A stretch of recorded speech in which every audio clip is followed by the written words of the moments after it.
EGM Network.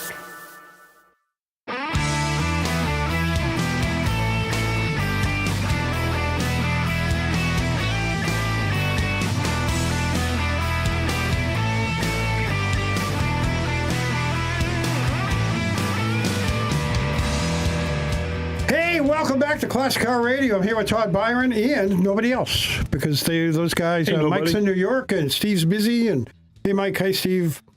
And yeah, nobody else has been pretty quiet. Mike might be listening. And we have some loyal listeners. We do? Yeah, definitely. Billy DeArden. Who's that? And I have a very close friend that never misses a show, and so it's great. Yeah, people, and we're doing very well on shorts, by the way, still. And I really think that EGM, they need to up our shorts more, right? Yeah, if I have my shorts anymore, they're going to be up to my shoulders. I'll tell you why, because if you look at Evergreen Media Network, and I'm not criticizing at all, I'm not. But if you go on there... Then what are you doing? You go on to YouTube and you go to EGM, and then what do you see? Estrogen. What's estrogen? But you get a lot. The only testosterone there's another couple of the guys do shows. But the big, we're the testosterone show. We really are. Yeah. Kind of. Well, when Mike and Steve are here too. Okay. Yeah, we need more. We need to get a better following. I've been going on YouTube, and when I go to the shorts, and I see like Megyn Kelly and maybe a guitar player that I like, and then another one, and then I'm always seeing us. I'm seeing you or Steve or me on the shorts. So I guess it's because I watch them all the time. Maybe that's why. I've never watched one. Because Google owns YouTube now. And so they track everything you do. So if I'm watching a lot of Evergreen Media Network shorts, then Google says, oh, look, he's looking at this EGM network. So, yeah. I need to try to find it. Am I saying that right, EGM? So you just go to YouTube, right? Go to YouTube and then type in Evergreen Media Network. Yeah, I put in Evergreen Media Network. Yeah, I post it every time we have a show. I put it on Facebook. So if you went to my page, you could see the show itself. And I'm talking about like the short. Yeah, but you would you click on it, and you're going to be at Evergreen. So then you just can not watch our show. You can click and watch shorts. Some of those shorts are doing very well, really well. Coolio. Anyway, we got one more news story. This is a fun one because it's about 1970 Oldsmobile 442 W-30 Cutlass. Why do they say Cutlass? It's 442 is a 442, a W-30, but it's a Cutlass body, I guess. A case study for a dead muscle car brand. This is on Motortrend under the Hot Rod banner, hotrod.com. Yep. And this guy's a Mopar restoration expert, Mike Mancini. He knows what it's like for fans of a defunct car company.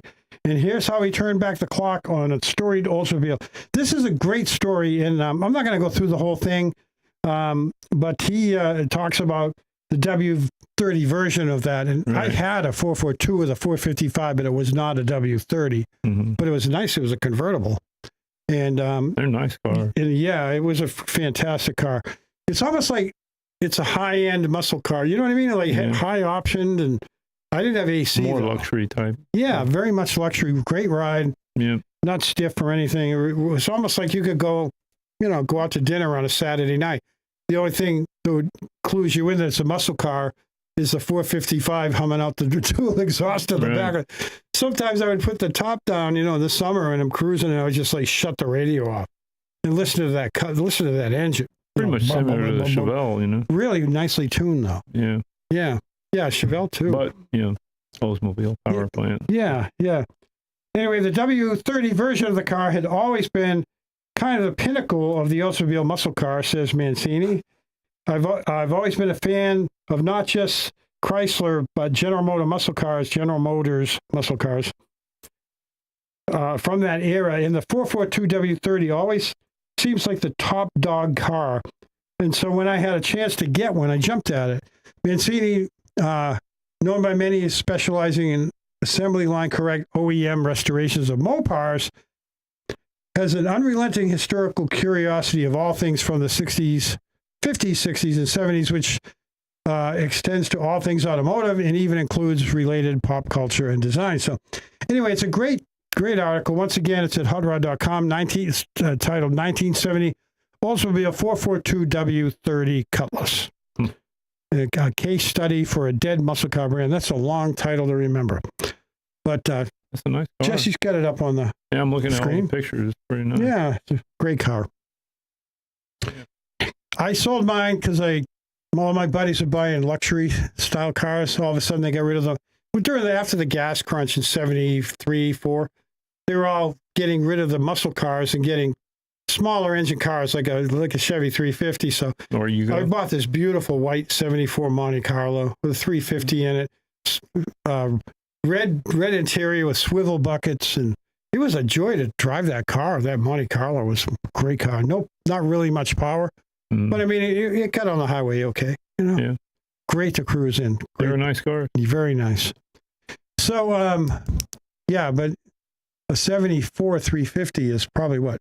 175 horse or something like that. Yeah. Not good at all. They choked them out, Oh, yeah. So let's jump into some automotive history real quick. What do you say, Todd? Let's do it. Okay. This is a big one. I'm too bad Steve wasn't here for this one, but September 29th, 1966, the Chevy Camaro debuts. Wow. So what a day that is. I mean, the Camaro has lasted. I mean, it's seen its off years, but here we are. We're still making them. 58 years ago. Yeah.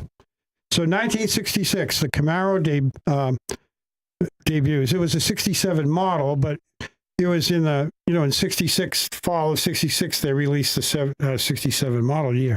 It was always fun when they released them in September, and you would get the car magazines and see all the changes they would make and everything. Yeah. When I was a kid, there was so much fun to see how much they changed the cars. All right, September 30th, 1955, just a week before I was born. James Dean dies in a car accident. Wow. James Dean. That's all I have on that. Sorry.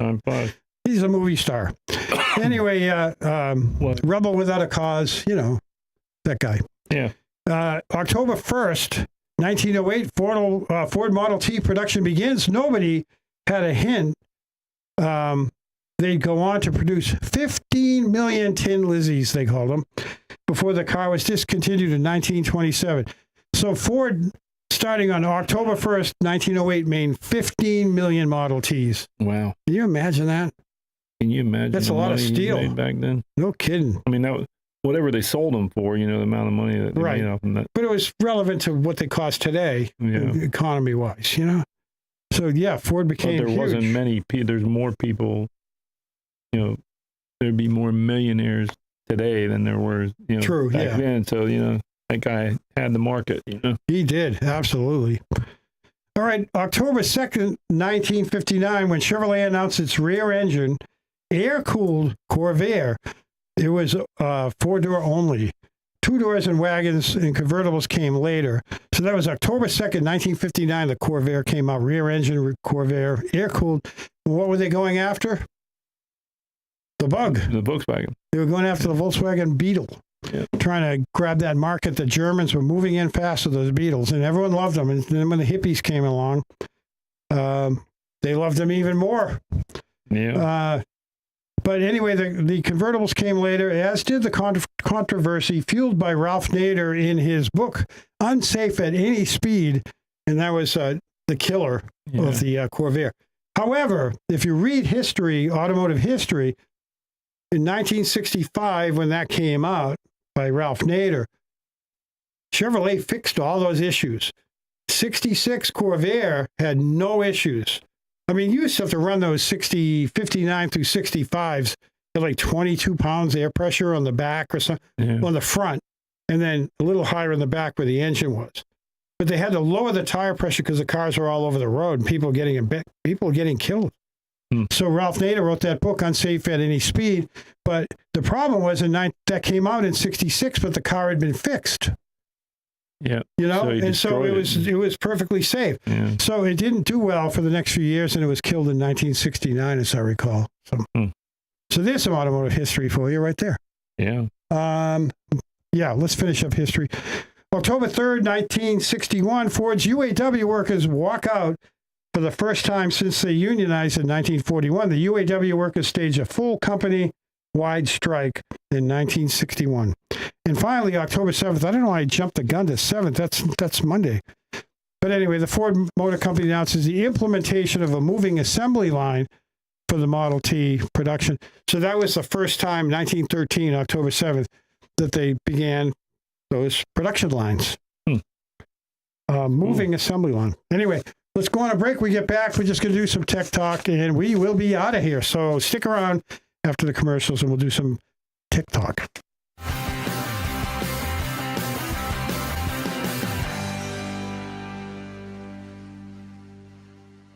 For state-of-the-art auto glass and windshield services, make it American Auto Glass. American Auto Glass has over 20 years of experience working on glass in cars, trucks, motorhomes, buses, and all commercial vehicles, even helping you save time, speeding up your insurance claim for free glass replacement, both in-shop and mobile for most vehicles. Trust American Auto Glass, your one-stop local business. 281 Sebastian Boulevard in Sebastian. American Auto Glass.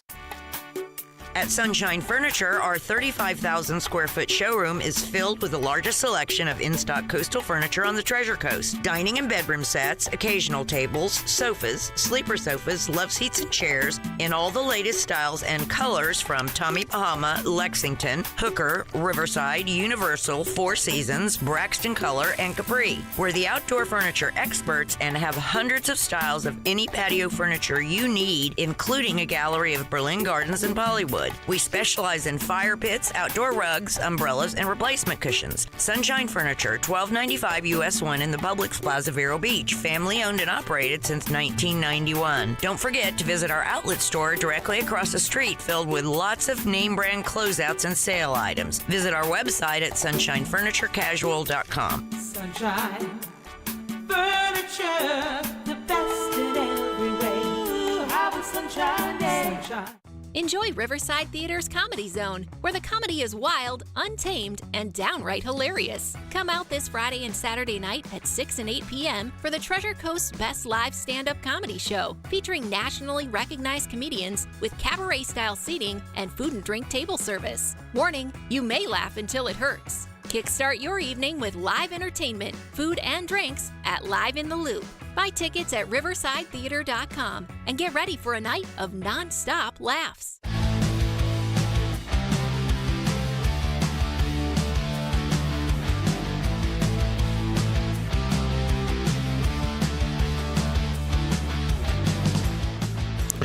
Welcome back to Classic Car Radio. I'm Keith McDonald here with Todd Byron. And we're going to do some tech talk. If you have a question and you want to ask it about basically, well, mostly older cars, classic cars we do. But you can ask if you have another car. You know, if someone writes in about a 93 Taurus show, SHO. Yeah. You know, we'll answer it. It's Sure. That was a muscle car from the 90s kind of, you know. Sure. So, yeah, we'll answer them if we can. But we don't want to do, you know, like a 2014, you know. Not particularly. Nothing. 2014 anything. Anyway, so let's jump in. And once again, if you have a question, send it to AmericanCarClassics@gmail.com. AmericanCarClassics@gmail.com. That was the old name of our show. And but I kept the email address because it's so handy, easy to remember. AmericanCarClassics@gmail.com. Send in your questions and we will answer them. And boy, we have some questions. Now, I have to admit that one of these questions, and I won't even tell you which one, is like a legacy question, you know, because we didn't get enough in to fill the show up. So I grabbed an old good question from years back, actually, from 2018, believe it or not, 6 years ago. Wow. Anyway, Mike and Sebastian says, I finally got back to restoring my 67 Le Mans. I'm refreshing the interior. I'm wondering, what's the proper way to attach wood grain vinyl to the dash and center console? I'm thinking probably just a spray adhesive, but trying to get better ideas if they are out there. Thanks. Would you use a spray adhesive on that stuff? Wood grain vinyl. It's wood grain vinyl. It goes over the dash. Speedometer cluster. Yeah, and then on the console, this wood grain too on the 67 Le Mans.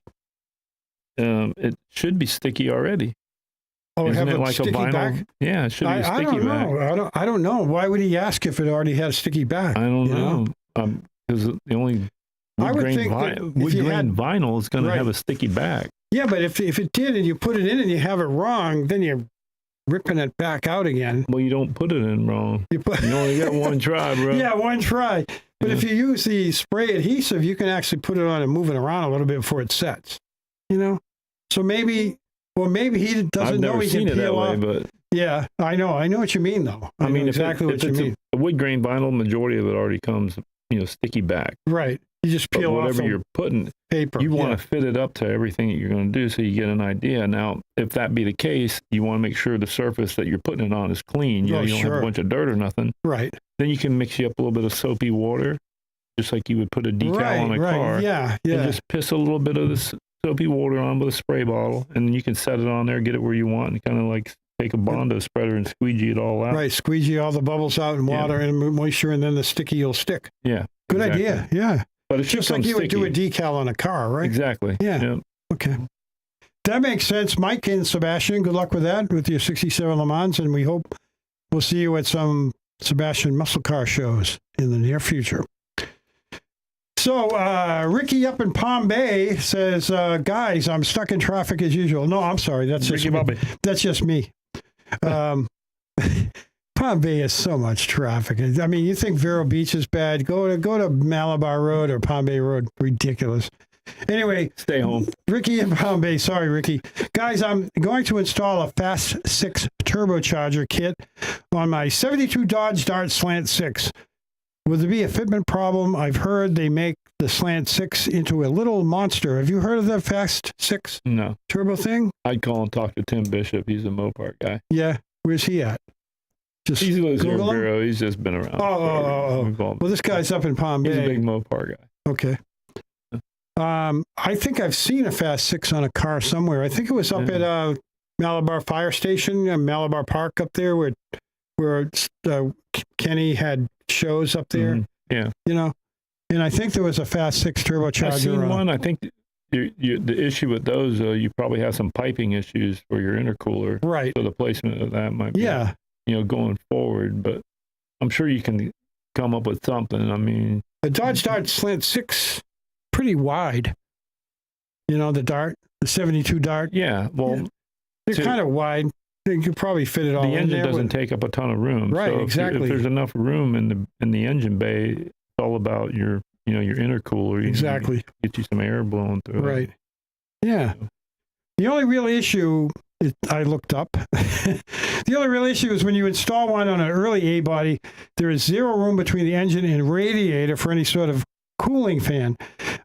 Depending on the car, you've either got to relocate the radiator forward or figure a way to mount the fan between the radiator and grill. That's not hard to do. Because the fan, right there, because the fan's like less than an inch away from the radiator. It's super close. Yeah. Yeah. So couldn't he put it in front with an electric fan? Could you, or does it have to be faster than an electric? You probably could, but put it in the front. Your intercooler. You're talking about an intercooler? Yeah. You're going to mount it in front of it anyways. Yeah, there you go. So you don't have to worry about fan. I don't know. This is where I got. Yeah, depending on the car. As long as you don't have to modify to move the radiator. Right. No, you don't want to have to do that. Depending on the car, you've either got to relocate the radiator forward or figure a way to mount the fan and the radiator and the grill. On 67 up cars, it should fit like a glove. So this is just for older ones. Yeah. They're early A bodies. So those old darts, they're much smaller and they weren't quite as wide. But you would always put the intercooler in front of the radiator and you could put an electric fan. You could even strap that thing to the radiator, for God's sakes, with ties. Yeah, a lot of guys like to keep them down low. Yeah, where the air's cooler. Yeah, that makes sense. What do we got for time now? Couple minutes. Couple minutes? Oh, okay. So Kevin in Port St. Lucie asks, Guys, I have a 1975 Chevelle SS 455. It has some decent torque, but it's still a low compression dog. I want to have some fun and run it at the local drag strip, and I was wondering if there were any tips you could give me to lower my ETs. My friends laugh at me for wanting to race the car, but I just think it would be a fun day. I looked up the specs on a 75 455. They only offered one, and it was 215 horsepower. So what does he got to do? The car's a boat already. Yeah, and it's heavy. Yeah. I looked up the weight on it. It's like 3,700 pounds. Yeah, it's pretty heavy. That's pretty heavy. So Take out I would the back say, seat, the spare tire. yeah, get rid of some weight. Yeah, right off the bat. Yeah. And it's got those giant bumpers on it too, but that's a pain to get those off. Well, just before the light goes green, holler and say stop, and then take off. Then you get that. Anyway, on a 75, it's got high energy HEI ignition, right? And yeah, it should. Yeah, so you could put. I mean, the normal stuff we talk about, and Edelbrock intake, polycarb. Advance the timing a little bit. Yeah. 454, you could put a 750 easily, Yeah, but why put a big carburetor when it's not going to make actually, it'd probably slow it down. You think so? Yeah. Well, you start dumping more fuel in it. Really? You think so? Yeah, really? Just because you're putting more fuel in it doesn't mean it's going to burn it. Right. Well, it's an air mixture too, though. Start yanking out the cam and the heads and put some money in it, man. Right, there you go. That's the only way to go. Now, make it run. If he kept it stock, but he had a 4-barrel intake, Rochester maybe, and then he put headers on. You can change out some jets and do stuff like that, but I wouldn't get into changing it, putting a bigger carburetor on it. You might. Yeah. Yeah. What about headers? So headers would be nice. That's a catalytic car. That's the first year. 75 was the first year of the Cat, so it probably doesn't have catalytic converters on it. At this point now, yeah, probably not. I mean, you can put headers on it. It'll give you a couple of horsepower more. Yeah. I mean, the 75 Chevelle, they had dual exhaust, but it would go into the Cat, it come back out and split again. Right. So it was really just for show almost. You know what I mean? Yeah, just 86. If it's got the stock exhaust, just get rid of it and put you a nice system on it. Yeah, put a 3-inch system or something. That might help you a little bit. Yeah. And the mufflers too. Mufflers, I say plural. Yeah. Yeah, but a Chevelle SS 454 for 75, they're very rare. I think when I was looking this up, I didn't even know they made an SS. 254 were made. That was it. Really? But I wouldn't do anything to it. Yeah. Because if it's in good shape, it'd be worth keeping. Yeah, it might be a dog, might be worth some money. But it's kind of rare. Now, I don't have another Tech Talk question, and we only have 2 minutes, but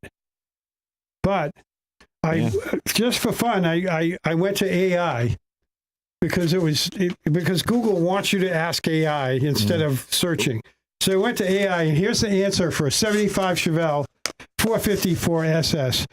Had an optional LS6 version of the 454 V8 engine that produced 450 horse and 5,600 RPMs, 500 pounds of foot of torque at 3,600 RPM. The base 455 cubic inch engine was rated at 360 horse. So this is 1970 LS6 specs. Yeah, 70. And I put in 75, and then I asked Google again, and it came back, spit the same answer out. So it gives the wrong information. Know what it is these Google idiots doing AI. They know nothing about cars. So, they don't know. That don't sound like a 75. No, not at all. The 75 had 215 horse. Yeah. And that's exactly half of what the 70 had.